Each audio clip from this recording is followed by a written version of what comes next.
자신의 얼굴은 잠깐 찡그려지지만 누군가의 얼굴은 평생 활짝 피어납니다. 헌혈을 위한 1초의 찡그림, 세상에서 가장 아름다운 표정입니다. 공익광고협의회.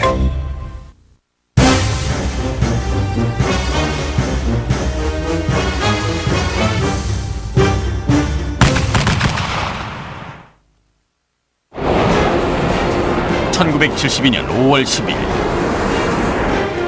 베트남전 최대 규모의 공중전이 벌어졌다. 양측 모두에게 혈전의 날이었다. 미군은 공중전력 전체를 북베트남 상공으로 출격시켰다. 이날은 베트남전 중에 북베트남군의 미그 손실이 가장 컸던 날이다. 이제 우리는 1분 1초도 예상할 수 없는 전투기 조종석에 앉아 베트남전을 통틀어 가장 치열했던 혈전의 날로 돌아가 본다.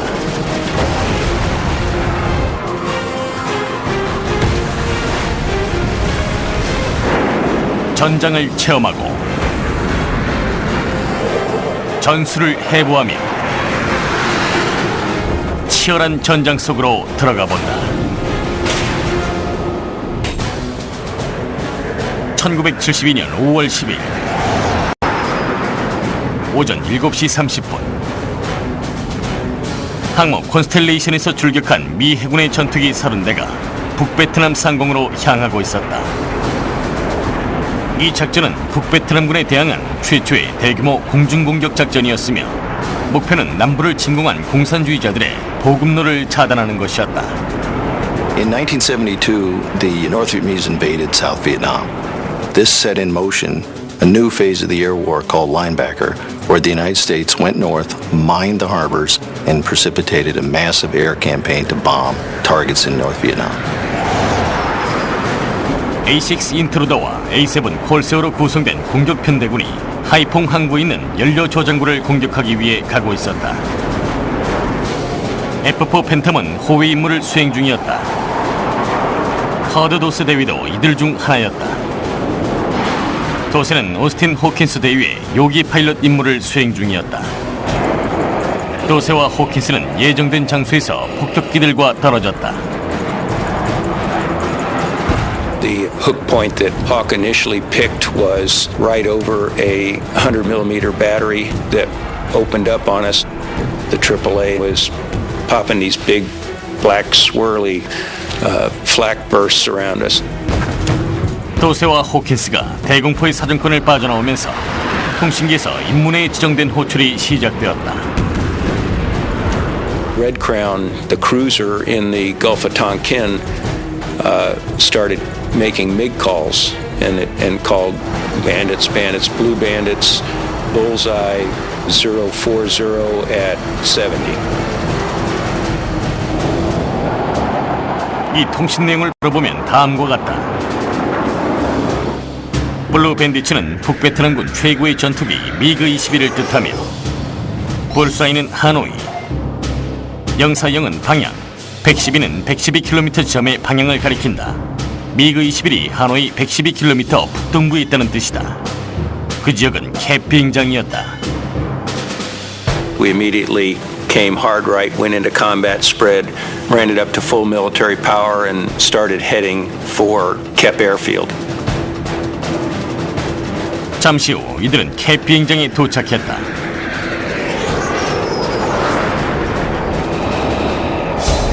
도셀은 활주로에서 이륙 준비 중인 미그 21 2대를 포착했다. I was trying to plot a course and wondered whether I could swing around and shoot a sidewinder at them while they're holding short of the runway. And while I'm doing this mental exercise, my radar intercept officer, Jim McDivitt, calls out 2 MiGs on the roll. They're actually rolling down. They're halfway down the field. Kurt immediately took action. He was very aggressive anyway, and he just turned right away. 팬텀 2대는 이륙하는 미그를 공격하기 위해 선회를 시작했다.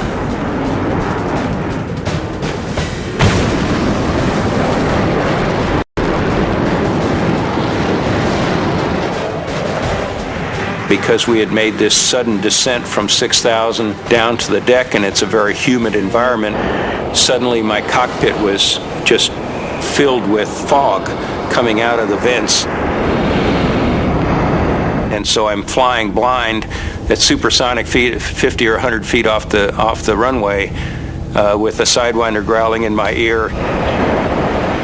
도세는 침착하게 비행하며 조종석 시야를 확보하기 시작했다.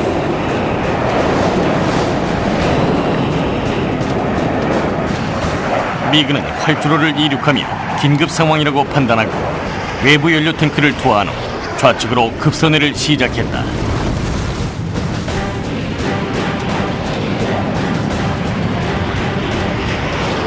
F4도 추격을 시작했다.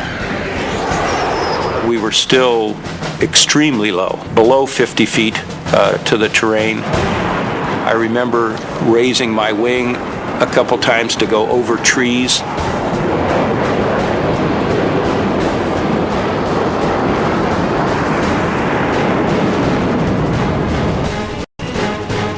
By the time the first MiG had turned about 30 degrees, we had come from a lag pursuit position and pulled around into a perfect sidewinder firing position of about 1,500 feet. 도세는 발사 버튼을 눌렀고 사이드와인더 미사일에 로켓이 점화되었다. It immediately made a hard 90-degree turn towards the inside of the circle. And I originally thought that it was going stupid, that it had a guidance failure or a fin failure or something. I was going to pull in and shoot again, and glanced over, and here came the Sidewinder back into the fight. It came in and went right behind the MiG and fired its warhead, but it basically missed the MiG.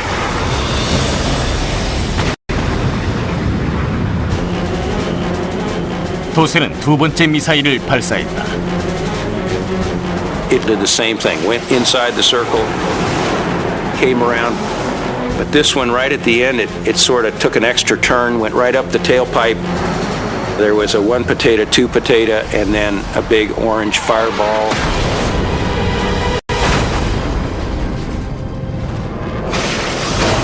도세의 첫 번째 격추이자 이날의 첫 번째 승리였다.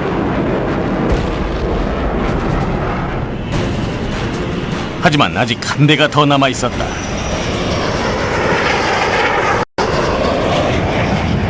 도세는 맥데비트에게 레이더 유도 스페로우 미사일의 유도가 가능한지를 물었다. Throughout a lot of that engagement, I was down trying to get a radar lock, and the guy got very frustrated because I never was able to break them out. 지면에 사물이 너무 많았기 때문에 에임7 미사일을 조준할 수가 없었다. 하지만 도세가 좋은 생각을 떠올려냈다.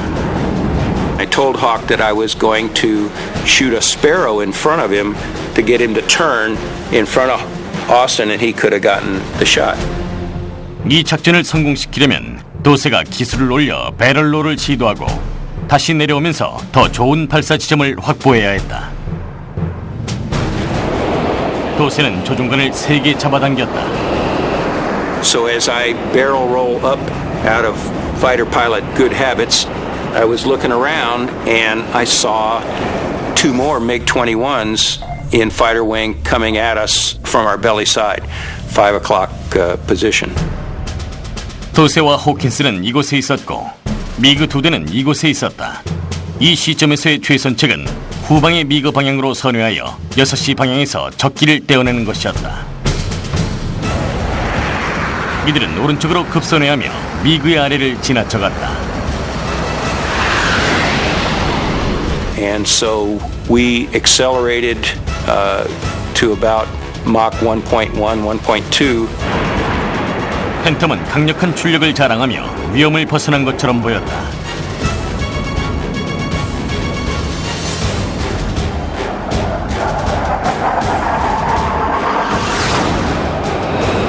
그때 맥데비트가 후방에서 뭔가를 포착했다. 미그 21이 호킨스의 6시 방향으로 접근하고 있었던 것이다. 이들은 순간적으로 반응하며 미그의 조준을 어지럽히기 위해 서로의 방향으로 선회를 시작했다.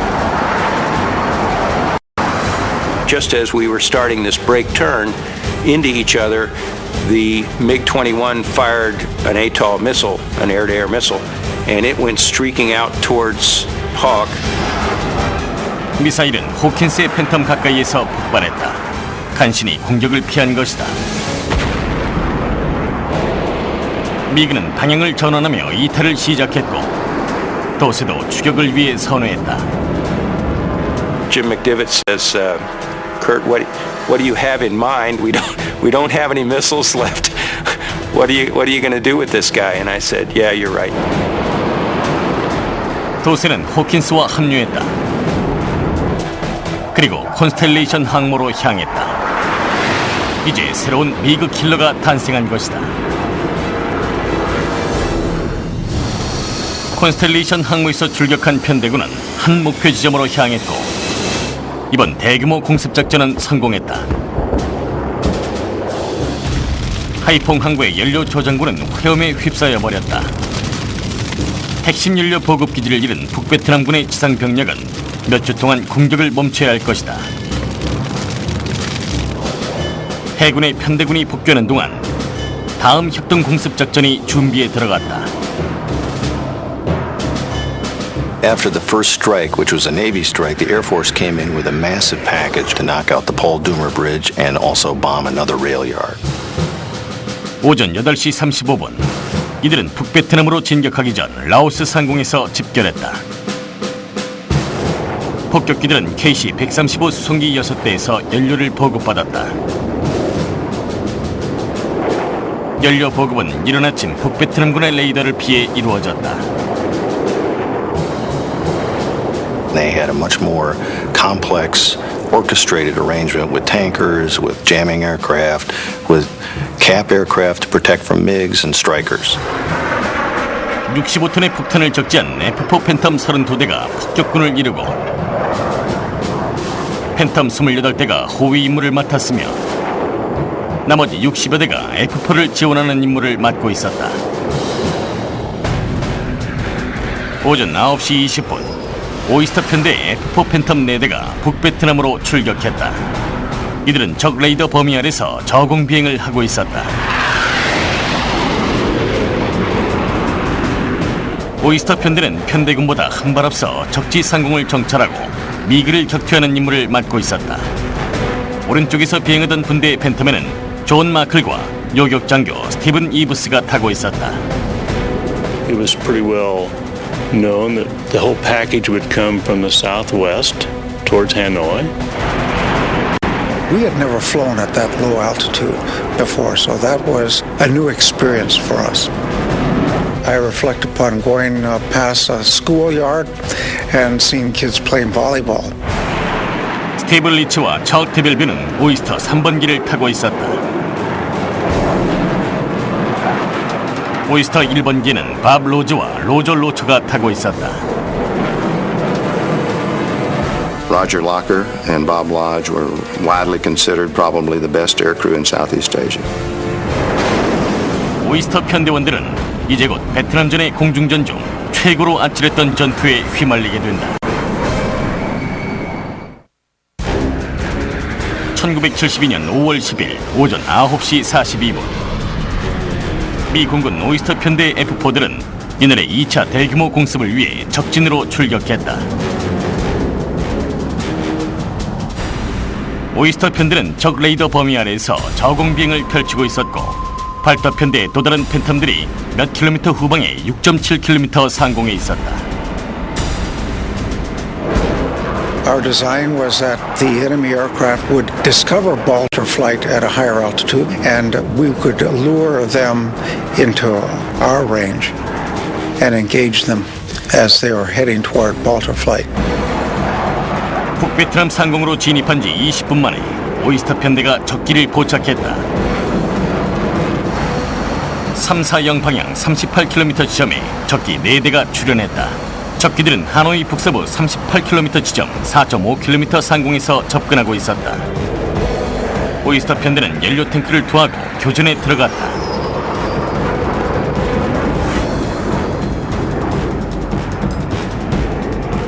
오이스터 3번기의 척 데벨뷰는 레이더로 미그를 추적하기 시작했다. The radar would pick up a MiG about maybe 15 to 17 miles in front of you. If you locked on at that stage, very shortly after that you were in range for a head-on shot. Bob Lodge had indicated that he had a lock-on with number one. Normally number one is the one on the left side, and then we go down toward the right, and then we engage number two. And that's when the engagement started. 밥이 스페로우 미사일 2발을 신속하게 발사했다. 그 후 마클도 발사했지만 첫 발은 불발로 끝났다.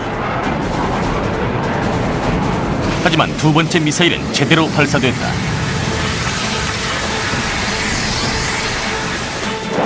드벨뷰는 세 번째 미그를 조준했다. I've got a target on the scope. I lock on at pretty close to max range.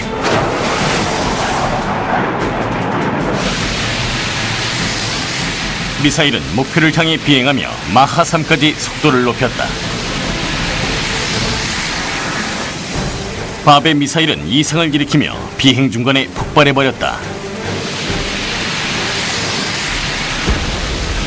하지만 또 다른 미사일은 목표를 향해 순조롭게 날아갔다.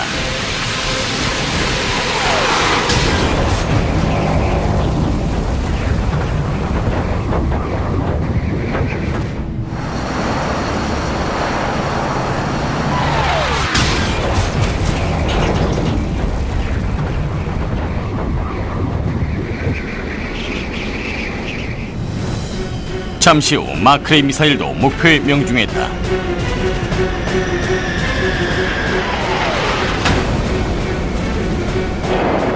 리치와 드벨뷰가 조준했던 세 번째 미그의 파일럿은 아군기가 추락하는 것을 보고 급선회를 시작했다. 리치와 드벨뷰의 스페로우 미사일은 목표를 바로 앞에 두고 떨어져 버렸다. 리치는 네 번째 미그 21을 향해 비행했다. 미그는 리치의 캐노피 바로 위를 지나쳐갔다. 네 번째 미그는 이곳에 있었고 리치는 이곳에 있었다. 리치는 오른쪽으로 180도를 횡전하며 미그의 후방으로 붙을 생각이었다. The MiGs helped us out quite a bit because they continued straight ahead until we got into a rear quarter position, and then the MiG began a turn, but not a hard turn. I'm guessing about a 3G turn, which is a very easy turn for us. Steve used the automatic acquisition feature of the radar, put the pipper on the target, lock onto it. That gives him a full system lock. 첫 발이 목표를 벗어나고 두 번째 미사일이 바로 발사되었다. The second missile went under the belly of the airplane, exploded.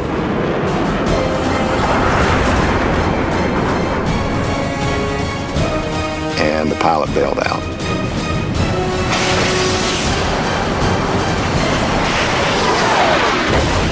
오이스터 3호기는 잔해를 지나쳐갔다. 드벨뷰는 낙하산을 펴고 있는 미그 파일럿을 보았다.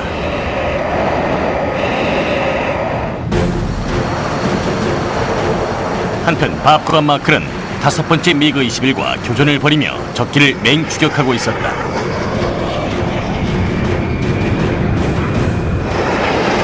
미그의 꼬리가 붉게 가열되며 밥의 기수 바로 앞에서 움직였다. 열추적 미사일을 발사하기엔 너무 가까운 거리였다. 마클은 밥의 후방을 엄호하기 위해 뒤를 따라가고 있었다.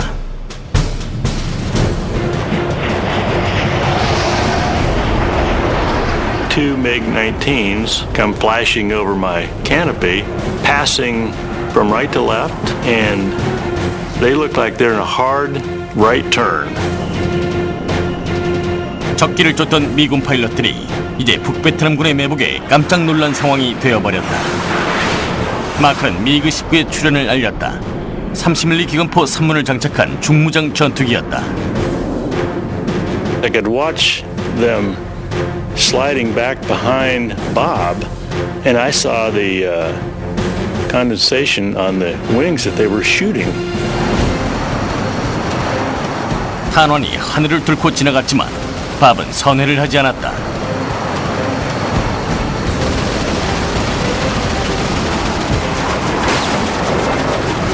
탄환이 오른쪽 엔진에 명중했다.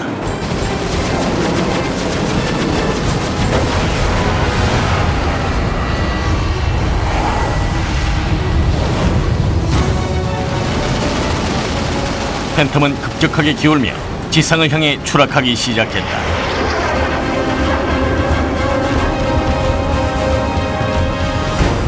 밥은 필사적으로 비행을 유지하려고 노력했다.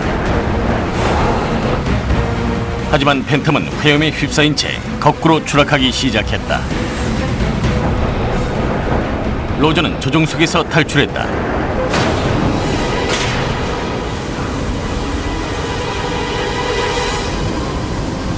하지만 밥은 조종석에서 탈출할 수가 없었다.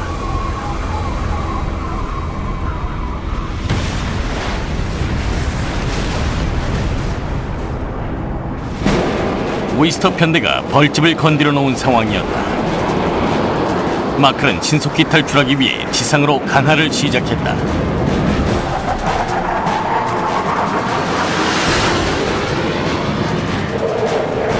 나머지 오이스터 편대원들은 뿔뿔이 흩어졌다. 조금 전 일어난 참사의 슬픔이 천천히 덮쳐왔다. In an instant of time, what was a perfect mission went to the opposite end of the scale. Two of our best friends, a classmate, one of the best air crews had been downed. 로저는 지상을 향해 표류하며 적진 깊은 곳에 착륙했다.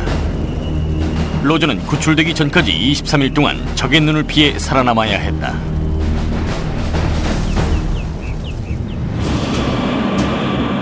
오이스터 1호기를 잃었지만 이날은 미그 3대를 추가로 격추했다. 4대의 팬텀은 미그의 공격을 버텨내며 정해진 공격 목표에 폭격을 가했다.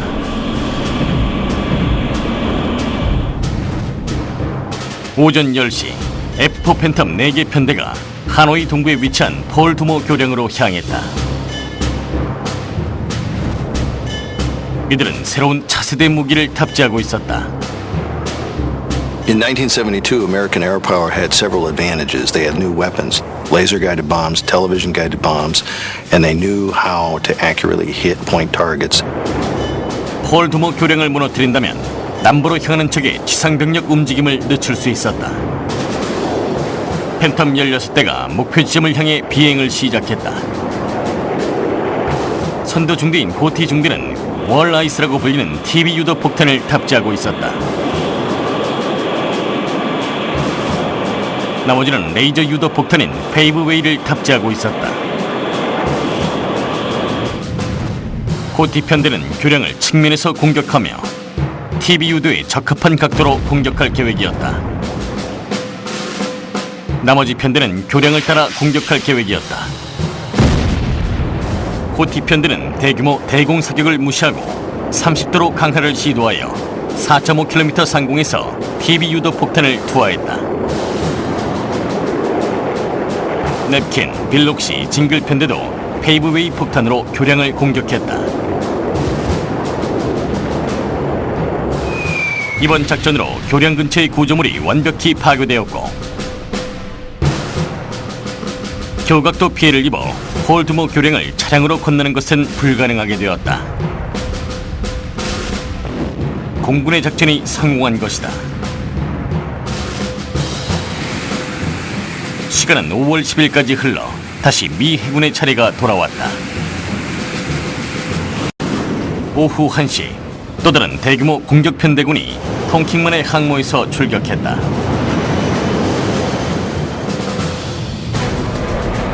맷 코넬리와 톰 블런스키는 콜사인 쇼타임 106 F4 팬텀에 탑승하여 미그 전투 공중 초기에 합류했다. I could cover everything to my right, and that's where Tom, my RIO, and I were looking, covering the whole strike group off to our right. I don't think anybody expected the MiG activity that was about to be bestowed on us. 이들은 북베트남으로 순조롭게 비행하고 있었지만 잠시 후 펼쳐질 대접전은 아무도 예상하지 못했다. 미 해군이 출격한 베트남전의 공중전 중 최대의 혈전이 이들을 기다리고 있었다.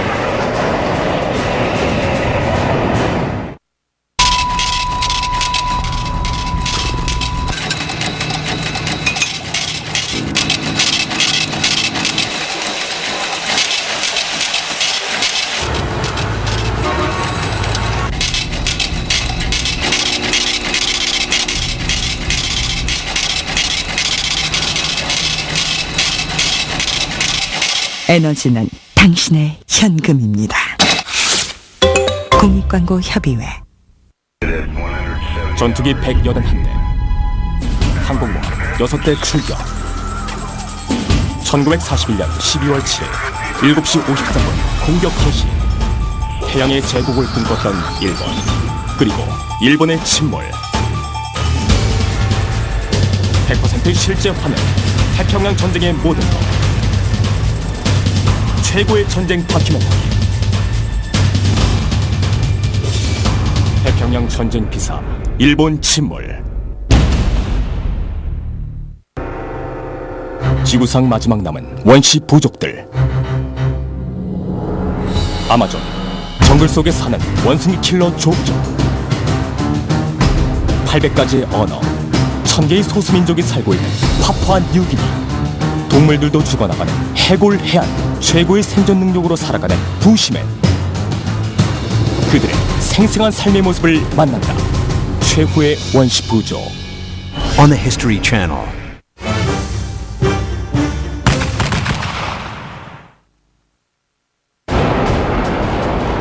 (1972년 5월 10일) 오후 1시 15분 미 해군의 편대군은 하이동의 철로를 향해 비행하고 있었다. F4 팬텀 파일럿 팻 코넬리는 5.4km 상공에서 북부를 정찰하고 있었다. I saw the airplane starting to peel down in dives. I continued, as I said, did that high cross turn with my wingman, and started out the other side. 갑자기 다급한 무전이 들렸다. I heard this. I got a MiG on my tail. I got a MiG on my tail. Not who it was, where he was, or anything else. And I said, "Where are you?" 코넬리는 측면으로 비행하며 아래를 살펴보았다. I looked down and I could see an A7 in this real tight turn, and right behind him were these two black specks.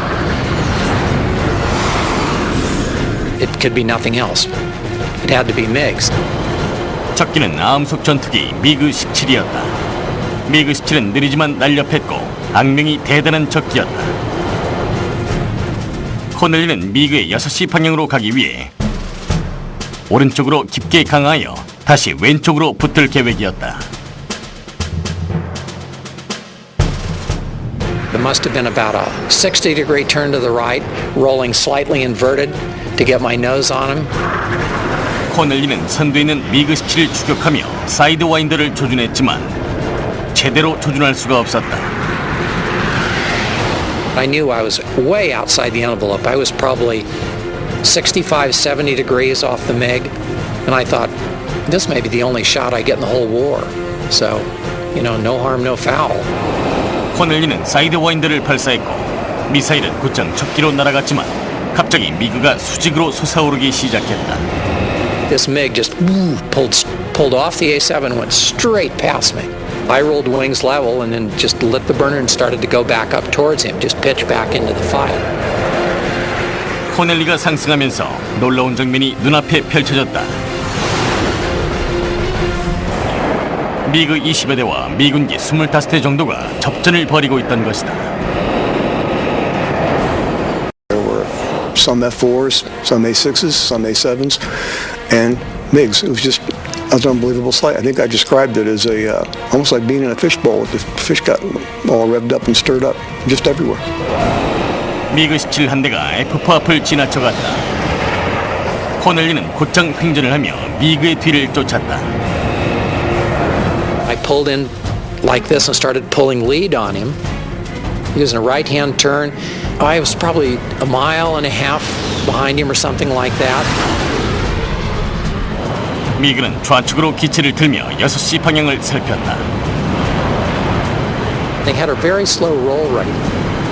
He'd start rolling like this, and as he rolled like that, I'd start to overshoot, but I pulled back in, and they had the MiG-17s had a big shield that went over their head for ejection, so they had this huge blind spot behind them. They had a blind spot and a slow roll rate. So as this guy rolled from right to left, I just pulled in behind him.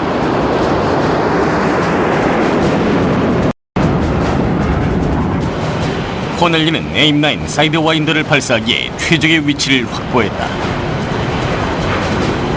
He's lost sight of me after those rolls, so he just rolls wings level. And that time I had a real good tone, squeezed the trigger.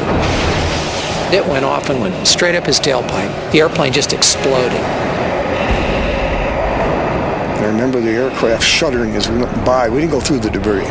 You could just feel the shuddering. I think it's probably the heat as we went by. It's just unbelievable.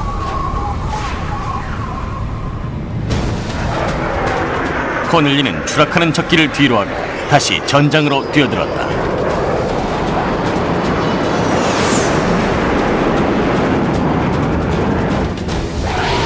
All of a sudden here came another one.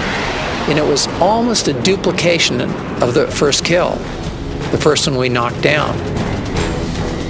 미그 17은 코넬리의 바로 앞에서 우선회를 시도했다. He did the same thing and then rolled out.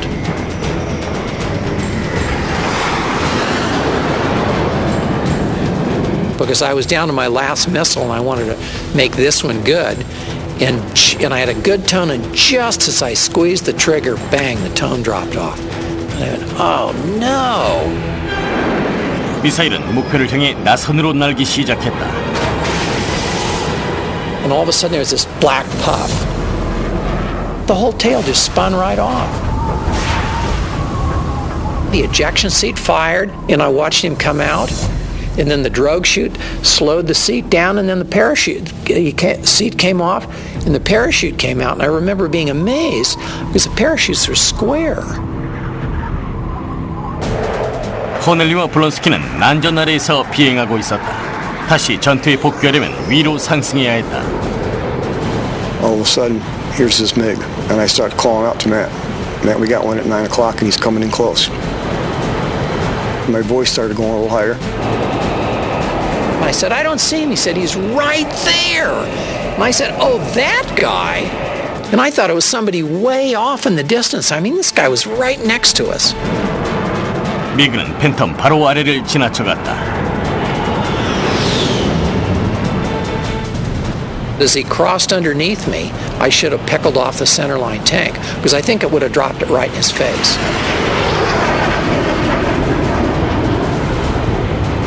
When he came out the other side, he was right next to us. 코넬리는 기술을 들어 미그의 위쪽까지 상승한 후 롤링 시저스 기동을 펼치려고 했지만 시도하기에는 속도가 너무 느렸다. Well, I got up to about here, and the airplane completely quit flying. And it did what in the F-4 was called a post-stall gyration.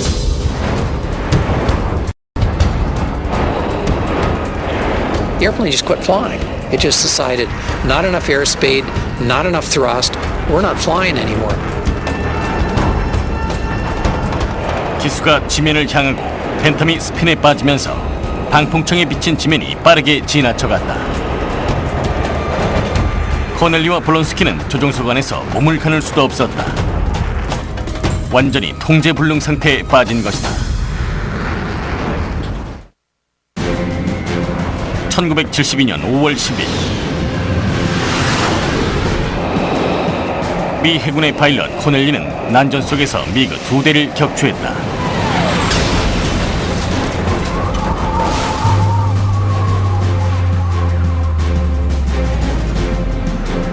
하지만 이젠 코넬리의 기체가 실속을 일으키며 스핀에 빠졌다. 코넬리는 이런 상황에 대한 훈련을 받은 경험이 있었다.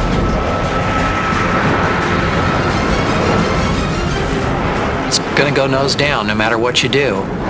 And then it's going to make usually about 3 turns in one direction and then about 3 turns in the other direction.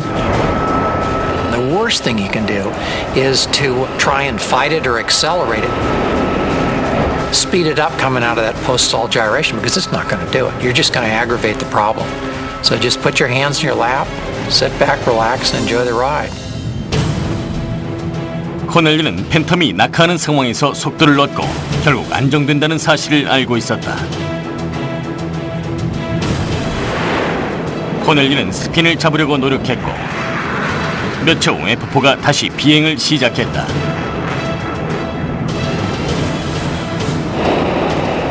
We came out of the bottom and then basically couldn't see anybody, so started heading on out. At that time I said that we were running out of ammo and we needed to get out of there over the radio. 코넬리는 난전을 빠져나와 출력을 높이기 시작했다.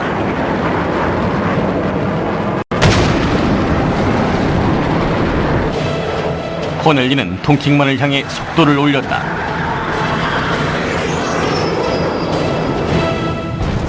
한편 하이동 상공에서 펼쳐진 난전 한가운데서는 또 다른 팬텀 파일럿 스티브 슈메이커와 레이더 장교 케이스 크랜쇼가 처음으로 미그와 마주치는 기회를 잡고 있었다. 슈메이커는 A7의 호위기 역할을 수행하며 지대공 미사일 기지 폭격 임무인 아이언핸드 작전에 참가하고 있었다. I never saw a MiG, never thought I'd have a chance of seeing a MiG, and so it just nothing at that time was routine when you go on a combat mission, but I didn't anticipate the excitement we were going to have. The odds that we were going to get in this furball with 20 plus MiGs was a long ways from my mind. 슈메이커가 호위 임무에 집중할 무렵 레드 크라운에서 적기 출현 경보를 보내기 시작했다. Chatter picked up, but a lot of times your chatter is kind of in the back of your mind. You're kind of concentrating on flying escort for the A7. When all of a sudden I looked up and a MiG-17 flew about 100 feet over the top of my canopy, which immediately got my attention.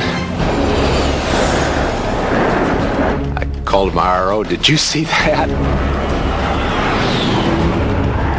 I saw it. I mean, he was coming at us head on, so it was just like, oh boy, we're in the war now.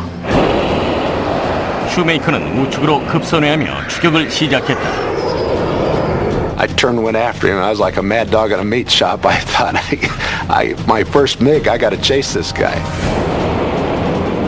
슈메이커는 선회를 하면서 치열한 공중전을 목격했다. I can remember seeing planes going up, down, all which way.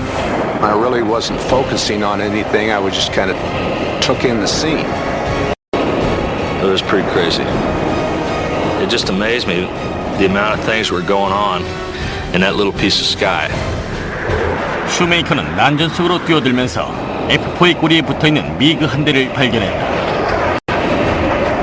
슈메이커는 오른쪽으로 급선회하며 미그의 뒤에 붙었다.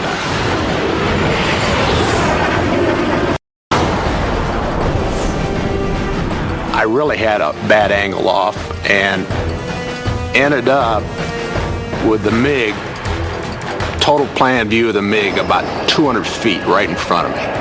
And that was when you pray if you had guns. I could have, it was just like frozen in motion. Time had stopped. He was just sitting right there and I couldn't shoot him.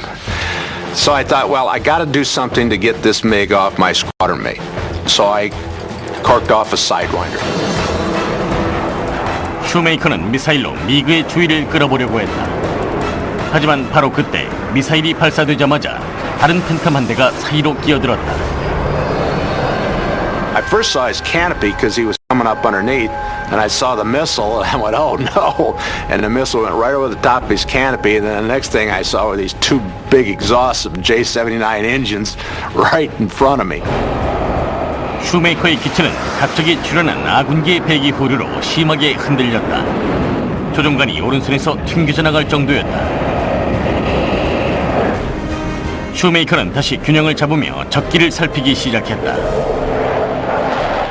I looked and I went, damn, it's all over. there wasn't anybody around. There wasn't anything left.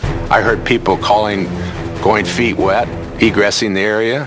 I thought, damn, I missed the whole thing. 바로 그때 슈메이커는 아래에서 뭔가를 발견했다. 미그에게 F4 한 대가 쫓기고 있었다. 슈메이커는 아직도 이날 최후의 격추를 기록할 마지막 한 방을 가지고 있었다.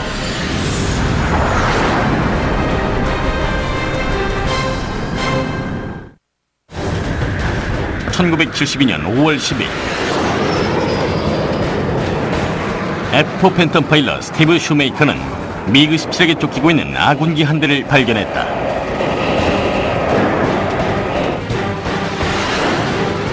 슈메이커는 교전을 위해 선회를 시작했다. Just as I was turning to slide behind him, he saw me, and he made a hard turn. And so I made the hard turn and followed him. And we were in a left bank, and he was pulling a lot tighter in the MiG than I could in the F4. And so we made a descending spiral down to the ground. 슈메이커의 격추 기회가 사라지기 직전이었다. And I'm thinking, it's not going to get any better. So I corked off another Sidewinder, and he was down in the bushes at that time. He was at treetop level, and I was maybe a couple 100 feet above him. And fired the missile, and the minute I fired, my initial thought was, you know, I'm all alone out here. Everybody has left the area, and I know there's MiGs around. 슈메이커는 미사일을 발사한 후 하이 요요 기동으로 상승할 생각이었다. 이 기동으로 케이스가 6시를 확인할 수 있고 미그의 선회각 안으로 파고들어 두 번째 미사일 발사각을 더 좋게 만들려는 계획이었다. 미사일이 발사되면서 슈메이커는 조종관을 강하게 잡아당겼다. 6시 방향을 확인한 후 재교전을 위해 미그의 위로 올라갔다. We're flying by this big fireball grease spot on the ground, and I called Shu's attention to it. It was like a 2,000-pound bomb explosion. That's what it struck me as. So I thought, well, no MiG, a big explosion. It's time for me to get out of here. 검은 연기와 화염으로도 미그의 격추를 확인하기엔 충분했다. 슈메이커는 복귀를 위해 고도를 올렸다. So I turned back right, and when I did, I saw a MiG-17 about 500 feet coming in on me. 슈메이커는 적기를 향해 선회했다. 미그는 슈메이커를 추월했다. I thought, well, I'm getting low on gas, but I think if he's running for home and he overshot, I can roll back. I have a perfect shot. 슈메이커는 이곳에 있었고 미그는 이곳에 있었다. 슈메이커는 미그의 전방으로 이동하면서 미그의 꼬리에 붙을 계획이었다. 슈메이커는 좌선회를 시작했다. But I wasn't so lucky because when I rolled back, he was rolled back up with me. So he was aggressively going after me. And I thought, well, I can stay and try to turn with it a couple times, but I don't have the gas to do that. 슈메이커는 팬텀의 파워를 이용하여 회피 기동을 할 생각이었다. 미그가 기술을 올리는 순간 기술을 약간 내리고 애프터 버너를 켠 채 적기를 떼어낼 계획이었다. When the MiG was up nose high and getting slow, I lowered my nose, tapped the burners, accelerated it away, and just waltzed away from it. Don't know what he did after that, but he didn't follow me. 미 해군의 새로운 미그 킬러는 북베트남의 적지 상공을 뒤로 하고 떠났다.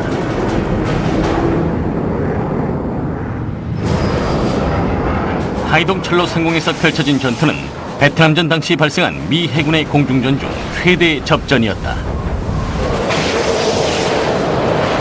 슈메이커는 미그 한 대를 격추했고 맷 코넬리는 두 대를 격추했으며 랜디 커닝햄은 세 대를 격추하며 베트남전 최초의 에이스가 되었다. When I got back aboard the carrier and after I landed, the commanding officer of the carrier phoned down and congratulated Tom and I for shooting down 2 MiGs. And he said, and then do you know that Randy Cunningham was the first ace? That he shot down 3 on that same strike. I wasn't even aware of it. Wasn't even aware of it. And my comment was, always a bridesmaid, never a bride. So some days you just can't do enough. 1972년 5월 10일 북베트남 상공에서 펼쳐진 공중전은 베트남전을 통틀어 가장 치열한 공중전이었다. 미군은 총 11대의 미기를 격추했고 하루에 격추한 기록으로는 최고 기록을 갱신했다.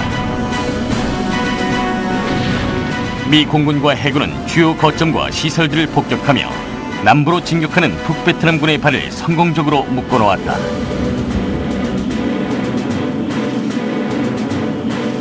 이 폭격 작전들은 북베트남군에게 심각한 피해를 입히며 결국 1973년 북베트남을 평화협정 테이블로 끌어내는 역할을 했다.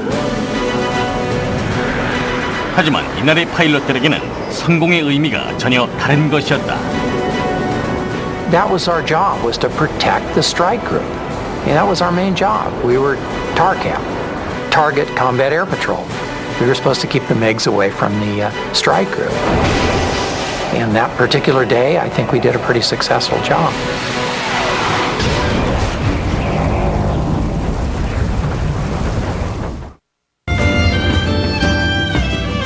History Channel.